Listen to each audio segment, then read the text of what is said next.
So a video on general saw maintenance and what I perform and when I perform it. First off, a couple of handy tools that are going to make your life a lot easier. A T27, a good flat tip, and a 1/4 inch impact driver. With that out of the way, start with the daily maintenance. The biggest part of saw maintenance is keeping your chain sharp. A sharp chain will produce chip and not dust. As soon as you start producing dust, that gets sucked in places where you don't want it. Once I get home at the end of the day, obviously the first thing I will do is check my chain and see if it needs to be sharp. Usually I know that by what's going on and how it's cutting up in the woods. If I'm starting to produce dust, I know I'm going to have to sharpen it. Once I've established that everything is in order, chain side and trigger lock mechanism, I will go in and literally give a blowout under the clutch cover. Get my eyes in there and make sure that there's no significant amount of chip buildup. And if I'm seeing a lot of dust, I know that that's evidence that my saws, or correction, my chain is duller than I realized, and I'm probably going to have a closer look at it. So moving on with daily maintenance, before I open my saw, even when I'm up in the woods, I'll use just my lungs, but in this particular case I have compressed air. Clean the area around my cap. I don't care if it's this style or the traditional screw kind of cap.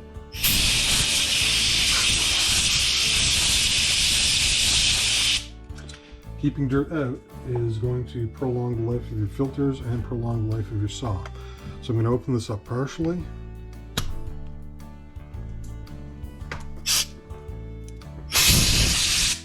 Load out.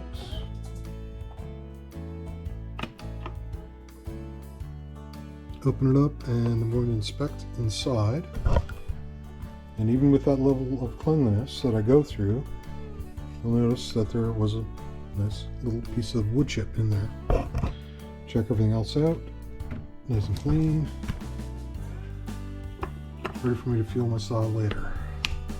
Talking about air filter maintenance, you can see here there is a little bit of dust buildup, nothing crazy, but I'm absolutely going to, on a daily basis, when I get home at the evening, when I'm checking my chain and everything else, spin it off.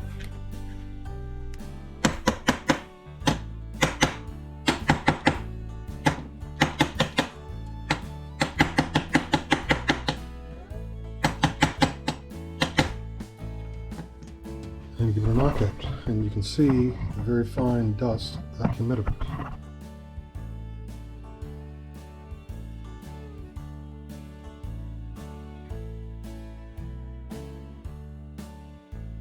Well, this doesn't fall under the daily check category. I recently had a derail on this saw. There's something about my 24-inch bar that it does not like book tension. I have to keep it a little bit looser, and I forgot and set it to book tension, and I had a derail. As a result, you'll notice the chain stop is bent. This is a critical safety component that I see a lot of people actually removing entirely from their saws. I would personally never run a saw without one. However, where it's just bent and there's no actual crack through, I'm going to keep using this. I'll probably have, maybe 1 or 2 more derails before I'll actually replace it. There might be a spec out there with like, nope, if they're hit with their derail, immediately replace it. Not 100%. This is just what I personally go by. Go by what is comfortable for you. Once every now and then, as required, I will go in and actually give it a blowout from both sides with compressed air. I'm going to do that off camera because that's not the most pleasant sound in the world, and I'm sure you all can do without it.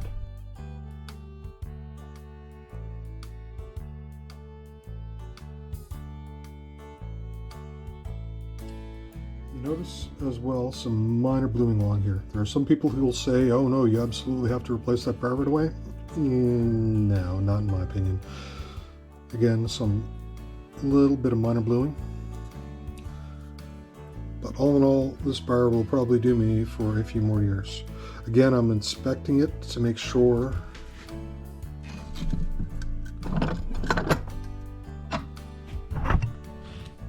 that there's no excessive amount of channeling where it would be shaped in a concave manner, that there are no sharp points, and that my sprocket rotates freely.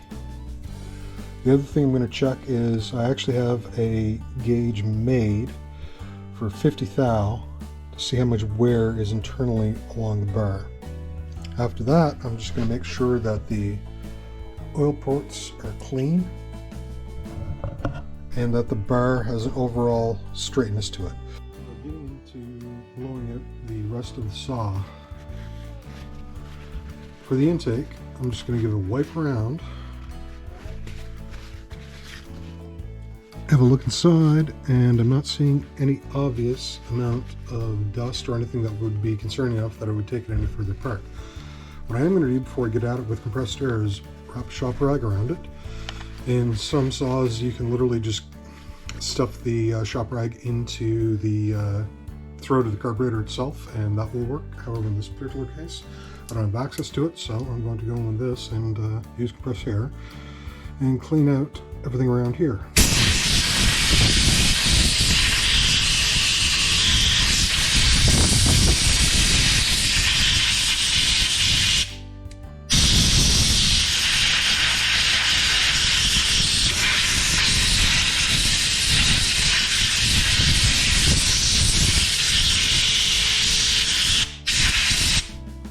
Now we're getting into a level of cleaning that I usually do once every few weeks. I'm going to pull this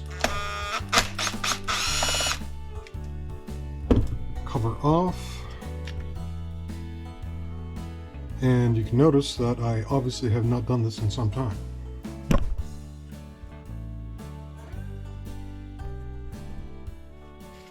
It's literally a very easy remedy at this point. Notice that I'm wiping it with a rag. There are times when using compressed air is somewhat acceptable and other times it's not. In this particular instance, where it's an area where there's oil buildup, anytime you spray that with compressed air to clean, you're literally aerosolizing that oil and then potentially breathing it in. So I would not recommend, and this stuff is usually loose enough due to the oil that you can just literally wipe it off. And again, you notice a bit of pitch buildup down here. That is so minor that I'm not going to bother with it. I consider that cosmetic. I'm going to come and check all of my mating surfaces to make sure they're clean.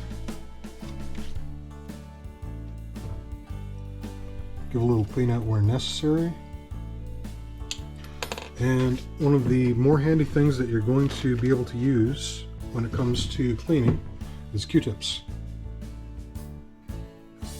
And just like that, my oiling passage is debris free. So now that I have that clean and all the mating surfaces, most importantly, are nice and flat, I'm going to reinstall this. The reason why I like to reinstall as soon as possible is there tends to be a lot of very small components, i.e. this small little torque screw. And you can drop that and it can bounce and then you're kind of SOL.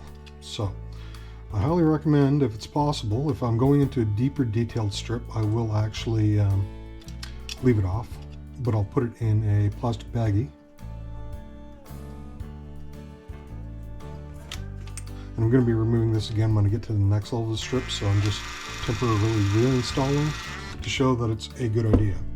The next thing that I'll do at this point, after I've cleaned this out, is I'll go in and clean my clutch mechanism. You notice that I'm doing a specific pry technique on the E-clip, and I'm also pointing it to the back of my workbench, so that if I do mess up and it goes flying, it's just going to hopefully hit the back wall and not fly across my shop and bury itself under wood or something like that. Be very ginger when you do this. It is possible to have these fly off, catch yourself in the eye. It's generally not good, so try and be as gentle as possible. And I should have mentioned this at the start. Eye Pro is excellent protection. You should generally be wearing it at all times if possible. I'll also check the condition of the clip. This one's got a bit of wear on it, but honestly it's fine. Notice a little bit of dust buildup. Very easy to give that a wipe out.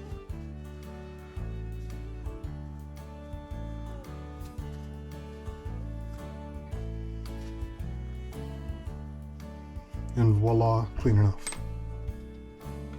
Your sprocket absolutely something that you want to check and flip. Generally, if you get into the habit of flipping your sprocket when you flip your bar, it's in good practice.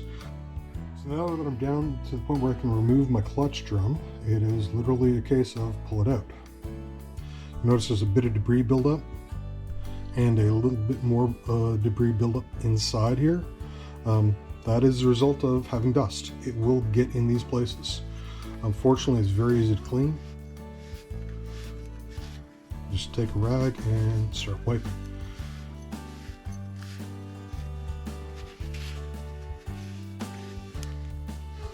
Where you absolutely need friction here, and you also don't want any heat buildup that could potentially cause a fire.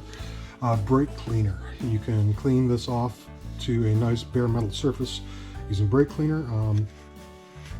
Just make sure that you let it dry thoroughly before you reinstall. As for cleaning with brake clean, I always like to just spray a rag. If you just start spraying your parts with brake clean, you can go through a lot of it and it can become shockingly expensive. If you spray a little bit on the rag, you get, in my opinion, an even better clean with minimal amount of product use. When you're using brake clean, try to avoid the really old trichloroethylene something or other stuff. That was particularly nasty, like chronic exposure, nerve damage, and everything else.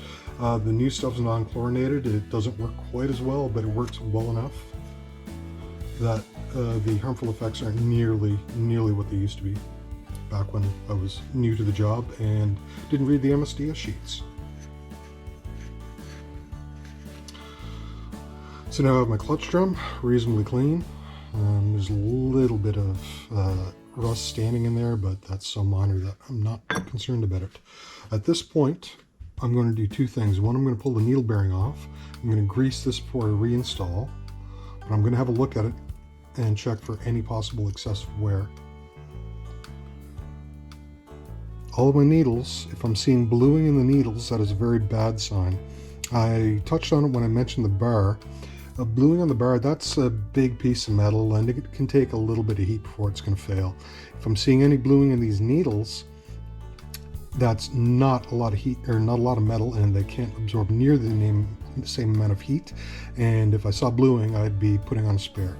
In this particular case, it's in good shape. It's a little bit dirty, so I'm going to spray it off camera, let it soak for a little bit, and then grease it and reinstall it.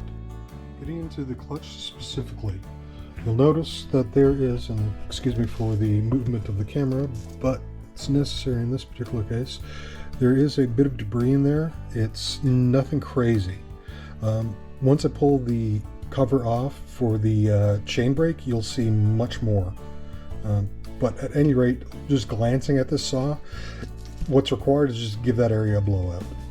To be in the market for a grease gun, get yourself a pistol grip style. It will make everything so much easier. Now that I've mentioned that, I'm just going to get a little tiny bit of grease on my finger, on my cleanest finger.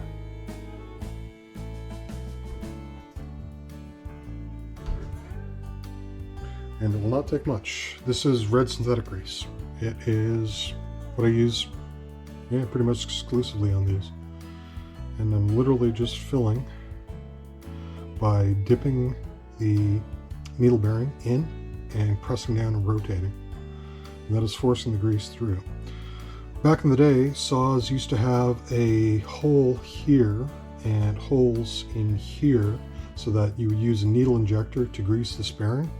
But it was quite common that people were over-greasing their saws, and as a result there was a bunch of grease buildup inside the clutch drum and it was causing fires. And where these are a cheap replaceable component, saw manufacturers have basically gone to a no grease at this point policy. I can't remember the last time I saw a new saw that was greasable here.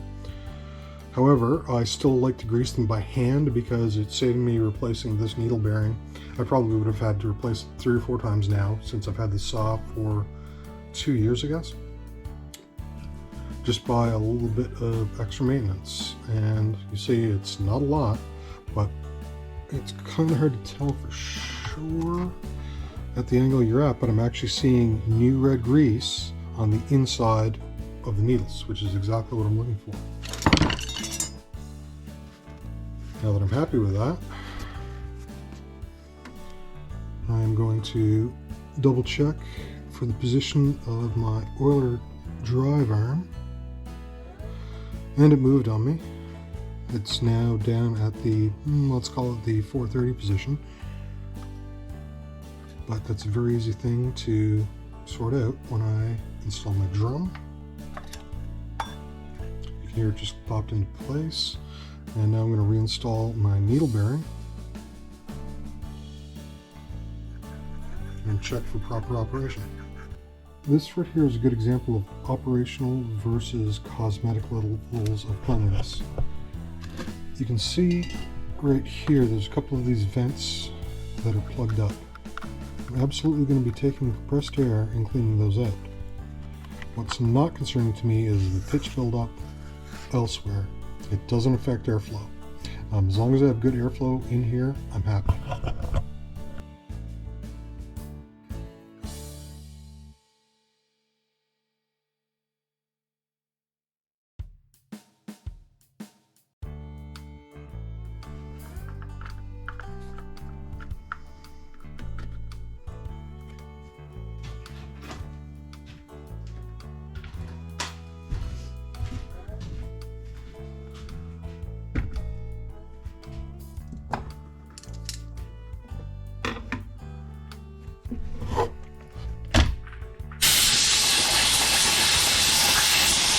So unfortunately, I thought I was recording and I wasn't, and then what I didn't want to record, i.e. going for a tool, I did record. So at any rate, this may seem a bit disjointed.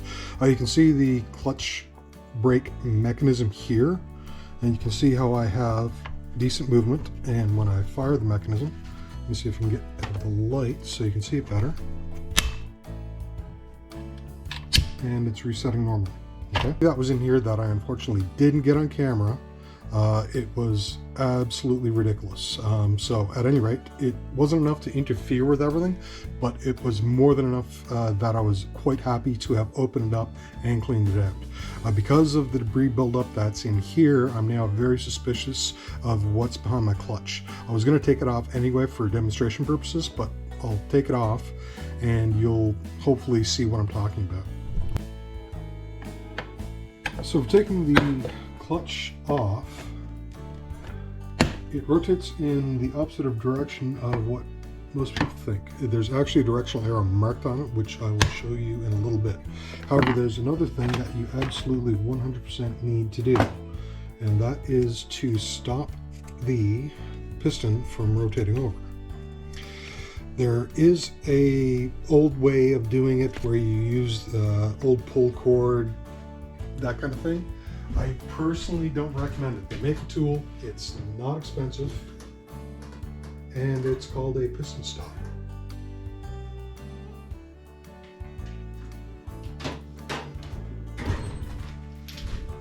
Which I had already taken out of the workbench, and it looks like this. For using the piston stop, you want it as clean as possible, because this portion is actually going to insert down into the piston, correction into the combustion chamber, and as the piston head rotates up, it's going to come in contact with that. So I don't want to be introducing dirt in there if I don't need to.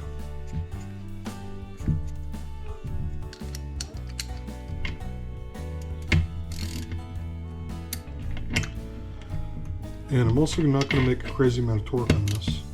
Certainly not the same amount as if I was installing the spark. And the next thing I'm going to do is slowly pull my recoil mechanism up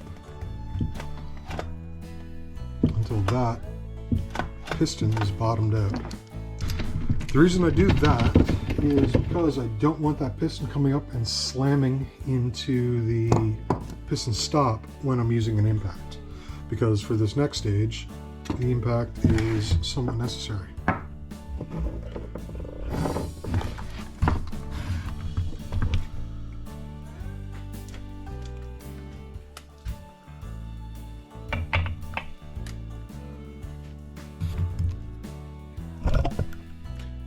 Notice that the off direction is opposite of what you would expect.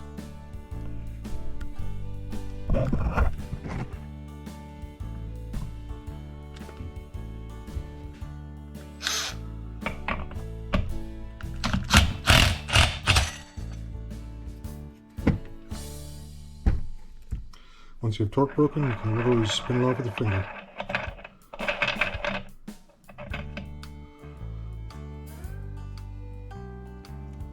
Here I'm looking for bluing. There's some minor buildup of like grease residue, but I'm not seeing any sign of bluing at all. The other check that you absolutely should do while you're here is I like to call it the fingernail check, looking for microfractures. Back when I was working heavy diesel, I used to do this on big brake drums all the time, and it absolutely works. To check for microfractures, to properly do it, you need a die test. I don't have a die kit, and back when I was working on heavy diesel, I'm not breaking a die kit to test brake drums. If you do your fingernail test, if there are microfractures in there, your fingernail will grab it and it'll jump across. And every time I've seen a microfracture that I found with my fingernail and followed up with a die test, the results were the same. I can't explain why the finger test or fingernail test works so well, but it absolutely does. So this, perfectly good to reinstall. I'm going to clean it up a little bit off camera and go from there.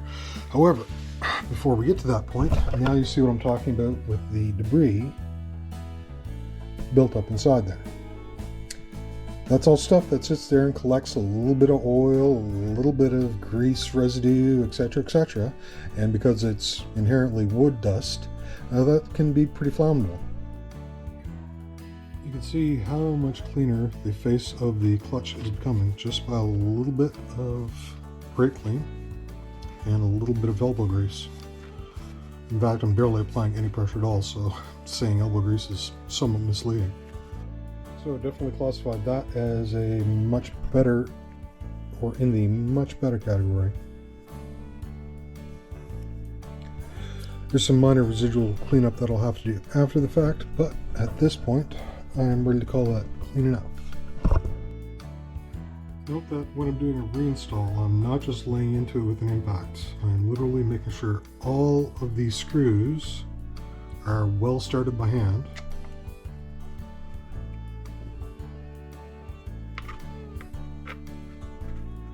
And then I'll come back with my impact and torque them up.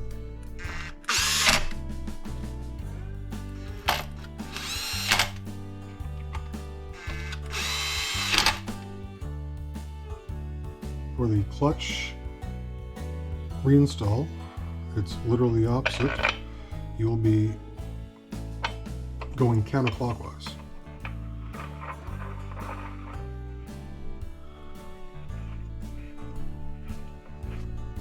And because I'm going counterclockwise, the piston is actually going to move down in the opposite direction and come back up. So I'm going to keep kicking it right over until it is up against my piston stop before I actually make torque.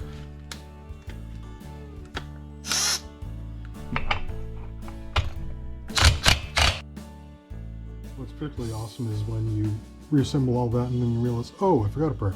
Fortunately, it's an easy correction. Install the sprocket.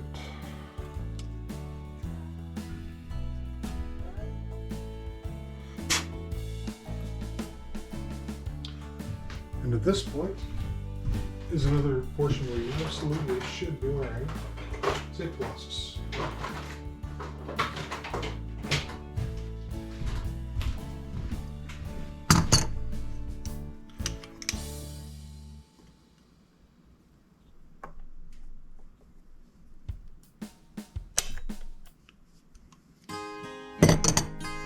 So I mentioned spark plugs earlier. This is a very old plug. I couldn't even begin to guess how many tanks of fuel it's seen, but at any rate, it's getting towards the end of its life, but it hasn't caused me an issue yet, so I'm going to reinstall it and keep going. When you're reinstalling spark plugs, torque is pretty important. I've done this a lot, so I have a very good feel of this by hand. However, there's an actual torque spec for these, and if you're not familiar with it, I'd highly recommend looking it up. So now we're removing the recoil cover.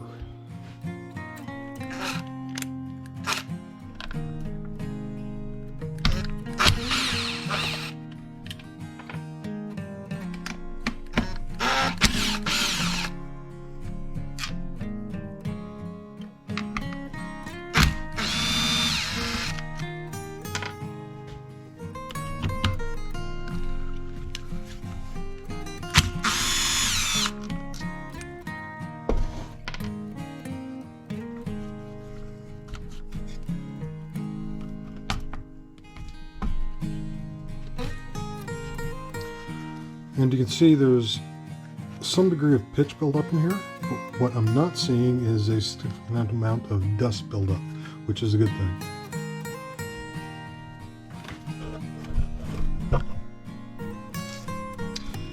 Again, some chip, some very minor dust buildup,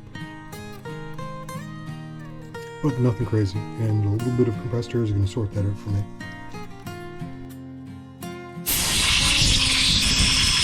So through the magic of editing, voila, it is what I would classify as functionally clean. You notice that I did a little bit of cleaning inside my recoil cover. I didn't go crazy with it by any stretch. It's to the point where I should probably soak it in the ultrasonic bath, but I'll leave it be. New cutting season starting reasonably soon, so I'll leave it be for now, and in the spring when I do another deep clean on it, I'll take care of it then. What I did go out of my way to clean, however, was the area where the rope passes through. Pitch can build up there, and in this case it was built up, and it was starting to crystallize where it would actually form hard shards, which can actually cause premature fraying on your rope. While I also have it off, I'm going to look at the rope for that extra little bit of length, making sure that there's no fraying that I'm missing. And you can literally see the length of rope that normally comes with a standard drop start. It's magic, it's not video again. Again, I cannot emphasize this enough. Start by hand. This is not NASCAR. And the reason why I like to remove the muffler is this. I had it off not that long ago to actually shoot a video about opening up mufflers, and I took the time at that point to clean it, but there can be quite a bit of pitch and sawdust buildup in here, and obviously mufflers tend to get a little bit on the hot side. So this is an absolute source of ignition. If your saw was to burn down, this is one of the first spots that I would look at as suspect to it. Always a good idea to, I'd say probably at least twice a year, to pop your muffler off and to clean this area out. Right now it's not that bad. As well, you can take the opportunity to have a boo and see what's going on inside your combustion chamber. Note that there is a gasket on here. You have to make sure to reinstall it, otherwise it will not work properly. Just a little tip for reinstall: if you start it with the muffler backed off a little bit, you're going to have a much easier time finding these holes.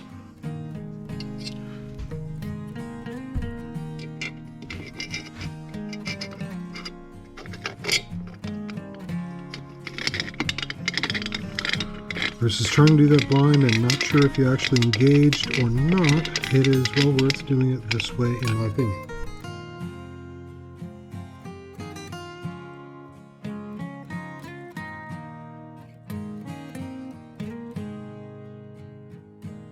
One thing you'll notice on my saw is I did a decomp button delete. I did a whole video on that, and well, some other minor things. But at any rate, I'd highly recommend checking it out, because in my opinion it's a worthwhile little mod to do.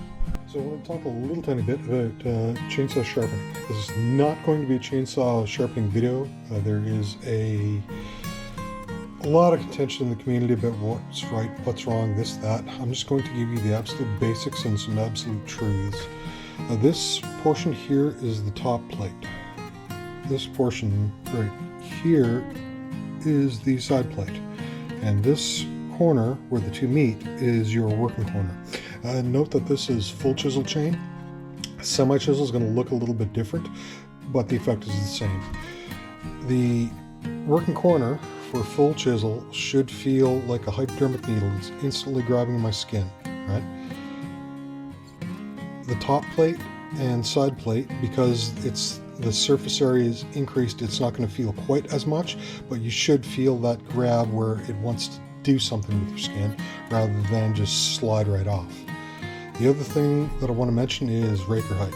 Raker height is critical. I touched on that in another video again, so I don't want to get too far into the weeds on that as well. So get into bar mains. I'm going to get into the actual what I do to the bar in a minute. However, I wanted to point something out. You can notice right along here, there's a little bit of mushrooming and a sharpness. And the same thing on the other side. I'm going to dress that by hand. They do make specialty grinders for dressing bars. I don't have one. They're not cheap machines. And I'm pretty good with a file that I can take that down comfortably and have it squared away. In case you're wondering, a decent way to store your saws when you're not using them. Personally, I like to hang them. And of course, the obligatory dog tags. Hi, honey. Good girl. I can't catch you. My hands are friggin' filthy. You're a good girl. You're some friggin' good girl.